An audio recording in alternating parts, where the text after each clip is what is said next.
दोस्तों, ये घटना है 1958 की, जब दुनिया में औद्योगिक क्रांति आ चुकी थी और इस क्रांति की वजह से कृषि के क्षेत्र में भी नए नए उपकरण और तकनीक विकसित हो चुके थे। ऐसे में प्रत्येक देश अपनी कृषि को और बेहतर और उन्नत बनाने के लिए इसके ऊपर काम कर रहा था।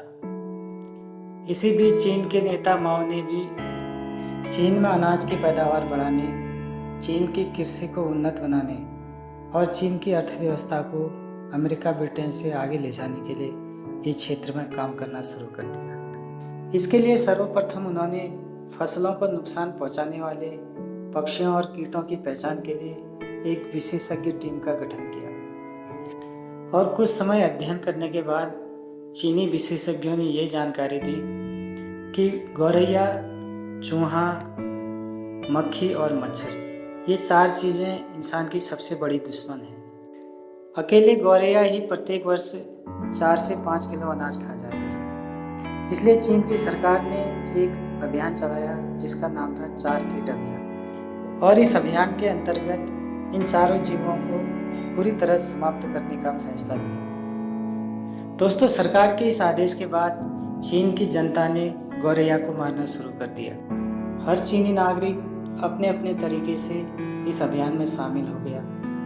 गौरैया मारने के इस अभियान में जनता के साथ वहाँ की सेना भी शामिल हो गई। चीनी लोग गौरैया को आतंकित करने के लिए ढोल बजाने लगे ताकि वो जमीन में या पेड़ में न बैठ सके, और तब तक ढोल बजाते रहते थे जब तक चिड़िया थक के नीचे न गिर जाए, और जैसे ही गौरैया नीचे गिरती थी उसको मार डालते थे। दोस्तों, गौरैया मारने के इस अभियान में चीनी लोग इस तरह से उतावले और पागल हो चुके थे, वो इन्हें मारकर इनकी मालाएं बनाकर पहनने लगे। और इसी बीच सरकार ने भी घोषणा कर दी, जो सबसे ज़्यादा गौरैया मारेगा उसको उतना अधिक इनाम दिया जाएगा। गौरैया को मारने के बाद इन लोगों ने वहाँ के अन्य पक्षियों को मारना शुरू कर दिया। 1960 आते आते 2 वर्ष तक चले इस अभियान में चीन में हर प्रकार के पक्षी की प्रजाति लगभग लुप्त हो चुकी थी। उसके बाद जो हुआ उसकी कल्पना चीन ने कभी नहीं की होगी। दोस्तों, पक्षियों के खत्म होने के बाद फसलों को नुकसान पहुंचाने वाले कीटों की संख्या तेजी से बढ़ने लगी और सबसे ज़्यादा संख्या बढ़ी टिड्डियों की।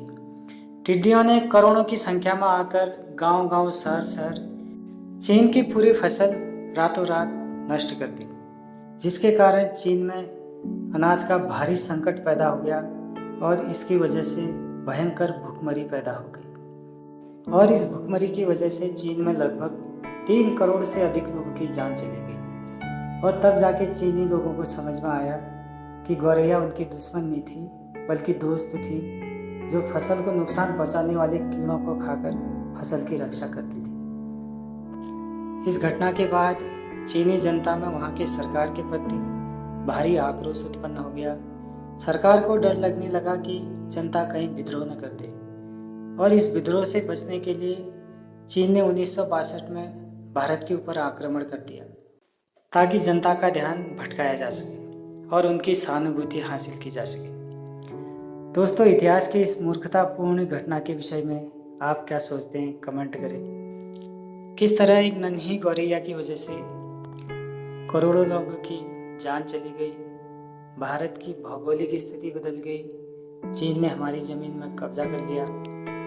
दोस्तों, ये उदाहरण है इस बात का कि एक छोटे से पक्षी की वजह से भी बहुत कुछ हो सकता है। इसलिए सभी का सम्मान करें, सभी को महत्व दें। ये जानकारी अच्छी लगी हो तो लाइक करें, चैनल को सब्सक्राइब करें।